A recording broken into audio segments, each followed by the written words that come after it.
Hello friends, welcome to our YouTube channel जहाँ पे हम लोग टैली प्राइम कोर्स बेसिक से लेकर एडवांस तक सीख रहे हैं। आज की वीडियो में हम बैंक रिकंसिलिएशन क्या होता है और उसे टैली में कैसे करना है ये सीखने वाले हैं। चलिए आज का वीडियो स्टार्ट करते हैं। तो बैंक रिकंसिलिएशन जो है आपने देखा रहेगा कि हम लोग टैली में अभी तक बैंक की एंट्रीज किया है एक्सरसाइज 1 एक्सरसाइज 2 में। तो उसमें बहुत सारी बैंकिंग की एंट्रीज थी, डिपॉजिट था, विड्रॉ था, उसके बाद बैंक ट्रांसफर था। ये सब जो एंट्रीज हम लोग ने किया, वो जो एंट्रीज वो एक्चुअली बैंक में नहीं होता है, ये तो आपके टैली में नोट हो रहा है, राइट। तो बैंक रिकंसिलिएशन क्या होता है कि आपकी टैली में जितनी एंट्रीज है बैंक रिलेटेड, और वो एंट्री आपको इन एक्चुअल बैंक में हुई कि नहीं ये चेक करने का काम बैंक रिकंसिलिएशन में। यानी कि एज एग्जाम्पल लीजिए कि मिस्टर ए ने आपको चेक दिया है 5,000 रुपीज का, और वो जो चेक है आपने बैंक में जाके डिपॉजिट किया ही नहीं, डिपॉजिट नहीं किया लेकिन टैली में एंट्री कर दिया 5,000 रुपये रिसीव करके। तो 5,000 रिसीव का बैंक में आपका कुछ इफेक्ट नहीं रहेगा, लेकिन टैली में वो 5,000 रुपये आपके बैंक अकाउंट में बढ़ जाएगा। ये दोनों स्टेटमेंट को चेक करना, आपके टैली के स्टेटमेंट को और बैंक स्टेटमेंट को चेक करना, ये कहते हैं बैंक रिकंसिलिएशन। तो यहाँ पे हमारे पास बैंक रिकंसिलिएशन की जो दो एक्सरसाइज है, उसमें से एक एक्सरसाइज मैं करने वाला हूँ और दूसरी एक्सरसाइज आपको प्रैक्टिस करके देने वाला हूँ। तो सबसे पहली वाली जो एक्सरसाइज है उसके ऊपर हम लोग फोकस करते हैं। तो बैंक रिकंसिलिएशन के लिए आपको जो बैंकिंग के रिलेटेड एंट्रीज है वो करनी पड़ती है। यहाँ पे मेरे पास कैश डिपॉजिट, बैंक से पेमेंट, बैंक चार्जेस, ऐसे कुछ एंट्रीज है जो मैं टैली में करूंगा। सबसे पहले मैं टैली प्राइम ओपन करता हूँ। टैली प्राइम में आने के बाद आपको ना क्रिएट कंपनी के ऊपर क्लिक करना है। यहाँ पे मेरे पास कुछ ऑलरेडी बनाई हुई कंपनी है, लेकिन मुझे क्रिएट कंपनी के ऊपर जाके नया कंपनी बनाना है। यहाँ पे मैं क्लिक कर देता हूँ। यहाँ पे आने के बाद मुझे जो कंपनी का नाम दिया है वो है एबीसी एंड कंपनी। तो एबीसी एंड कंपनी को मैं सिलेक्ट करके कॉपी कर लेता हूँ। तो कॉपी कर लिया मैंने, और इसके ब्रैकेट में तो बैंक रिकंसिलिएशन डाल दें, बैंक रिको। तो ये यूट्यूब के लिए तो इसलिए मैं वाई टी यहाँ पे डाल देता हूँ।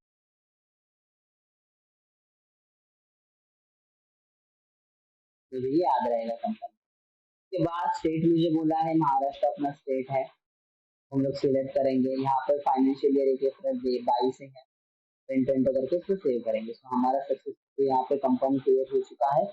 हम लोग अभी गेटवे ऑफ टैली में है, यानी कि ये टैली का मेन स्क्रीन है।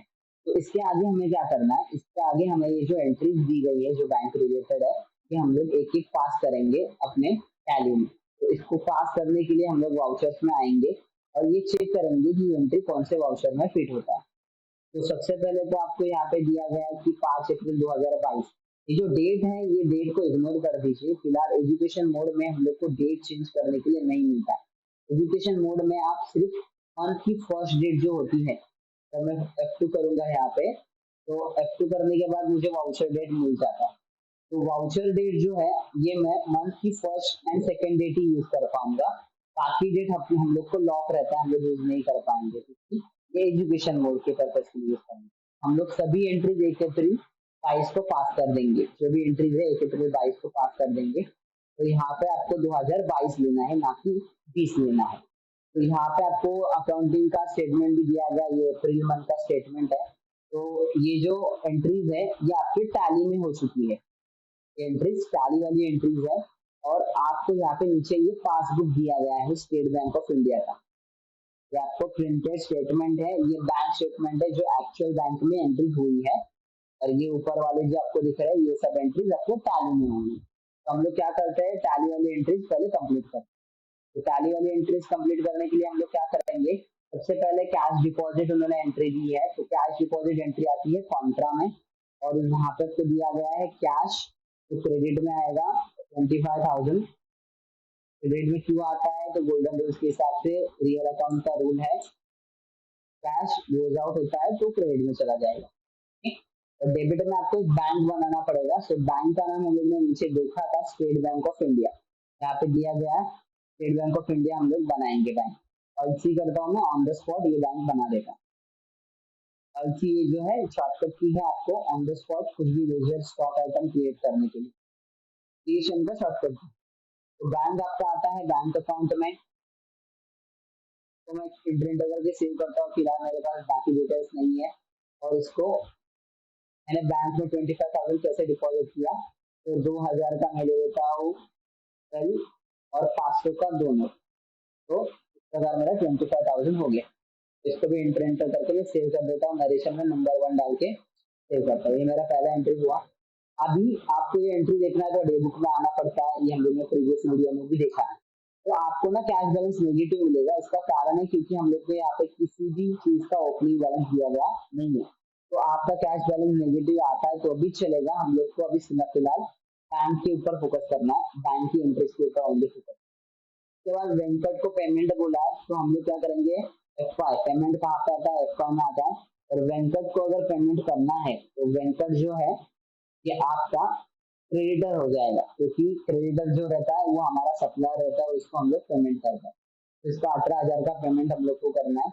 ये जो पेमेंट है ये हम लोग कैसे करेंगे, ये बैंक से करेंगे, राइट, क्योंकि ये सभी एंट्रीज बैंक से रिलेटेड है, तो आपको ये बैंक से पेमेंट करना है। और यहाँ पे नंबर 2 एंट्री डाल के नरेशन में सेव करना है। ये थर्ड वाला एंट्री जो है आपका बैंक चार्जेस है, ये भी आपको बैंक चार्जेस यही से सेव करना है। तो बैंक चार्जेस है नहीं आपके पास यूजर, तो आपको क्या करना पड़ेगा, क्रिएट करना पड़ेगा। फिर से अलसी करेंगे हम लोग। बैंक चार्जेस जो रहता है ये आपका जो मेंटेनेंस चार्जेस रहता है, एसएमएस चार्ज, पासबुक का चार्ज, बैंक जो है नेट बैंकिंग हम लोग करते हैं का चार्जेस जो रहता है ये बैंक कट करती है, ये डायरेक्टली हमारे बैंक के अकाउंट से ही कट होता है। तो ये बैंक चार्जेस हमारे लिए एक एक्सपेंस है, तो इसको इनडायरेक्ट एक्सपेंस डाल के अमाउंट देखेंगे 250, और इसको स्टेट बैंक ऑफ इंडिया से पेड करेंगे। नंबर 3 एंट्री है। फिर रिसीव फ्रॉम कुशल ब्रदर्स, तो यहाँ पे आपको अमाउंट रिसीव हुआ है कुशल ब्रदर्स से, तो कुशल ब्रदर्स आपके लिए क्या हो गया, डेटर हो गया। डेटर जो रहता है वो हमारा कस्टमर होता है। तो मैं और सी करके क्या करता हूँ, यहाँ पे कुशल ब्रदर्स बना देता हूँ। तो कुशल ब्रदर्स है वो प्लेटफॉर्म में ब्रोस लिखा है वहाँ पे, और आपको यहाँ पे डेटर में लेना है। वहाँ जो पैसा है ये ऑन अकाउंट लीजिए, कितना पैसा है, 15,000। 15,000 आपको मिला, ये बैंक में मिलता है क्योंकि सब एंट्रीज बैंक के रिलेटेड है। और इसका अमाउंट जो है, ये एंट्री मेरा नंबर है 4।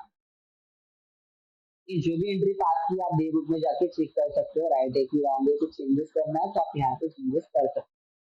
मेरा ये हो गया कुशल ब्रदर्स वाला। फिर निर्मल, निर्मला अकाउंट जो है वो भी मैं क्रिएट करता हूँ, निर्मला एंड कंपनी अकाउंट। ये भी रिसीप्ट है क्योंकि पैसा आ रहा है मुझे, तो ऐसी करके मैं यहाँ पे निर्मल एंड कंपनी ऐसे अकाउंट बना देता हूँ।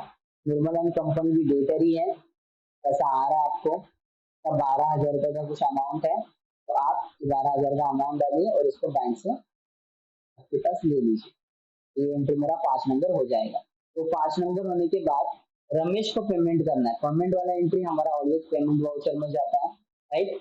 तो यहाँ पे हम लोग रमेश सेलेक्ट करेंगे, क्रेडिटर में डाल देंगे उसको, और यहाँ पे रमेश का जो अमाउंट है 35,000 उसको बैंक से पेड कर देंगे। ये मेरा 6 नंबर वाला एंट्री भी हो गया।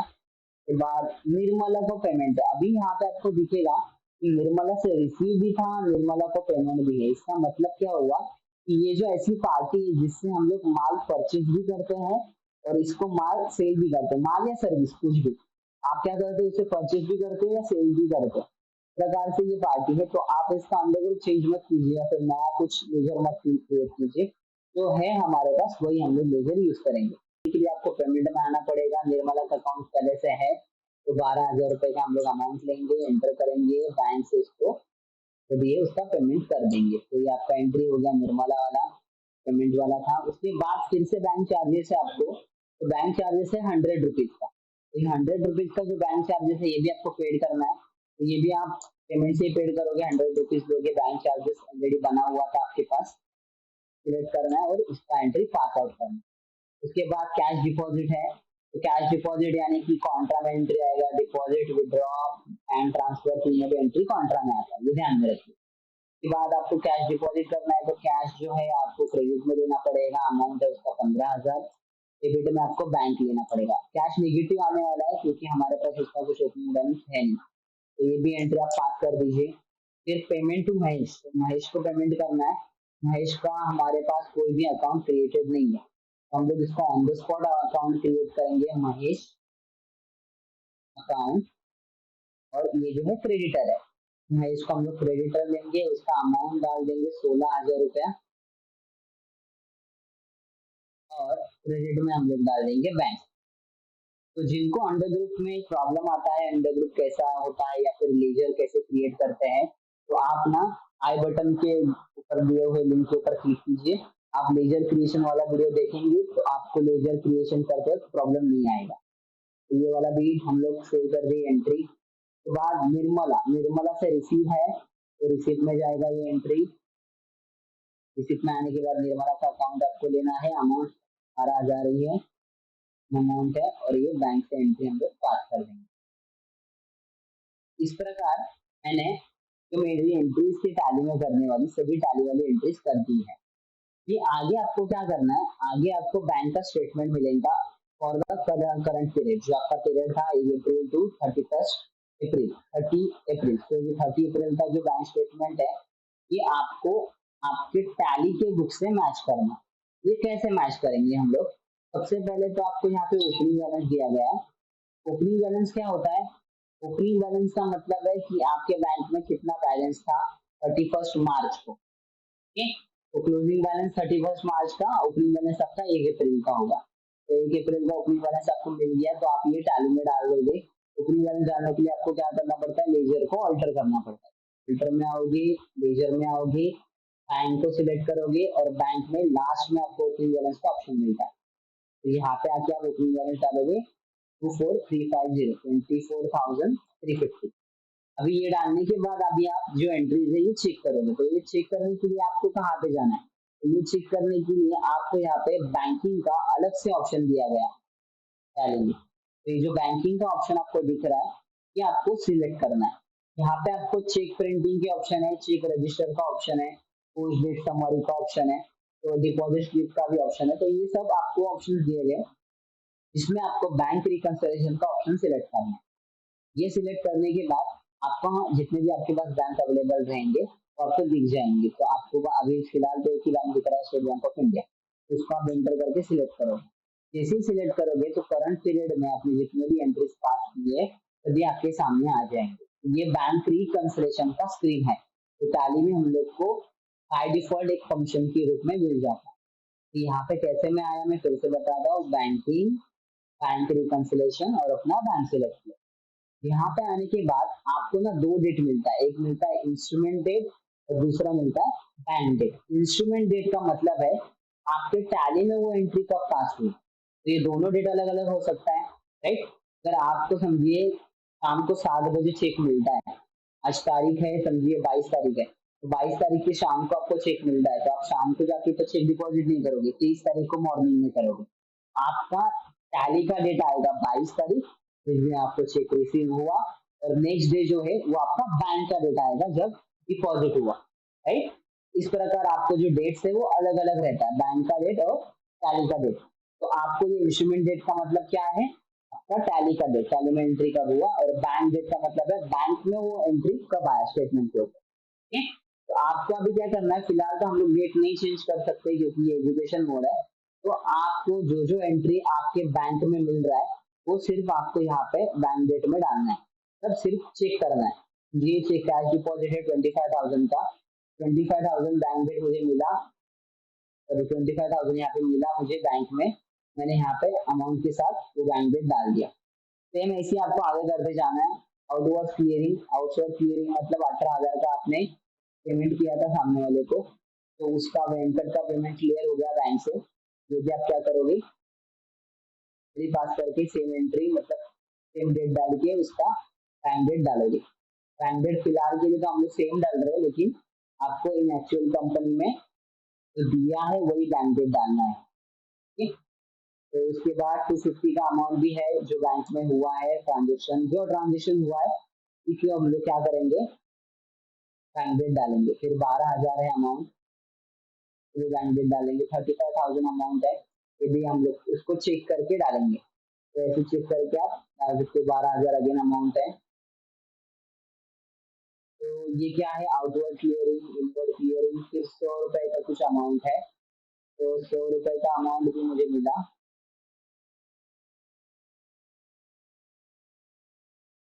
और एक 15,000 का एक अमाउंट है। ये 15,000 का अमाउंट हम लोग कर देंगे।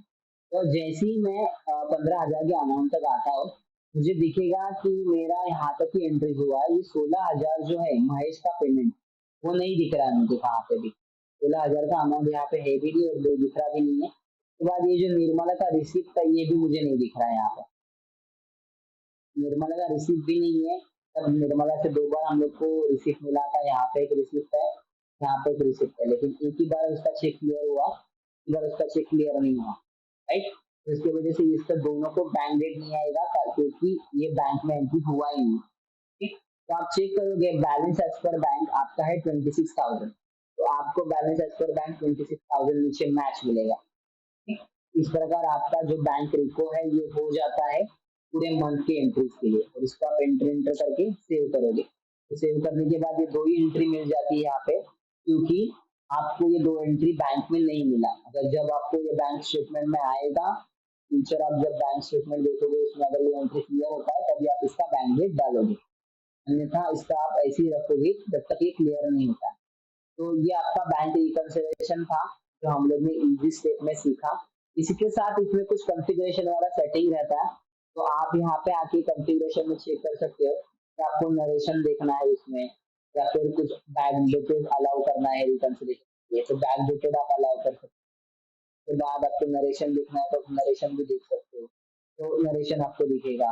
इस टाइप में आपको कुछ चेक करना है तो चेक कर सकते हो। उसके बाद आपको यहाँ पे और एक ऑप्शन है बेसिक वैल्यूज में, यहाँ पे ना आप जो रिकंसिलाइन किए हुए ट्रांजेक्शन है, तो जो आपने पहले से एंट्री डाल के रखा है, सभी ट्रांजेक्शन आप देख सकते हो यहाँ पे। तो आपको इसको यस करना है और सेव करना है। सेव करके कंट्रोल करोगे तो आपको दिखेगा जो आपने रिकंसिलाइन किए थे वो सभी स्टेटमेंट आपको दिखेंगे। तो इस प्रकार आपको तो बाकी स्टेटमेंट आपको नहीं दिख रहे तो वो भी दिखेंगे। इसके साथ आपको दिख रहा होगा मेरा नरेशन जो है नंबर 1, नंबर 2, नंबर 3, नंबर 6 का वाउचर को मैंने डाला था नरेशन में, ये भी मुझे यहाँ पे दिख रहा है। इस प्रकार आप वहाँ पे आके बेसिक वैल्यूज में आके अगर आप रिकंसिलाइन ट्रांजेक्शन जो रिकंसिलाइन हो चुकी है उसको दिखाना है तो दिखा सकते हो। नो करोगे तो ऑटोमेटिकली जैसे था वैसा हो जाएगा। ठीक। इस प्रकार हम लोग ने बैंक रिकंसिलेशन जो टॉपिक है ये कंप्लीट कर दिया है। Thank you for watching. इस चैनल को सब्सक्राइब कीजिए। Take care, bye bye.